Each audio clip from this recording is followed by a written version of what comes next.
ছেলেদের ব্রেন কি জানেন? একটা সিম্পল ড্রয়ার সিস্টেম।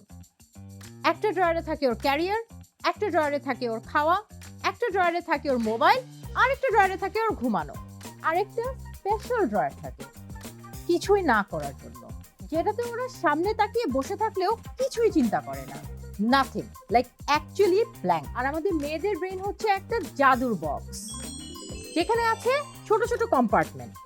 একটা বক্সে আছে বাচ্চার হোমওয়ার্ক, একটা বক্সে আছে রান্না কি হবে, একটা বক্সে আছে বুয়া আসলো কি না, একটাতে আছে বাজারের লিস্ট, আর এই সবগুলো বক্সের বাইরে আরেকটা বক্স আছে যেটা হচ্ছে আমি কিছু ভুলে গেলাম কিনা। আমরা মেয়েরা মাল্টিটাস্ক করি, ইমোশন, বাচ্চা, রান্না, কাজ, আরো কত কি। আর এত কিছু করেও হাজবেন্ড যখন এসে বলে তুমি এত স্ট্রেস নাও কেন, চিল, তখন আমি হালকা স্মাইল দিই, কারণ আমার ব্রেনে আরেকটা বক্স আছে যার নাম হচ্ছে ধৈর্য, পেশেন্স।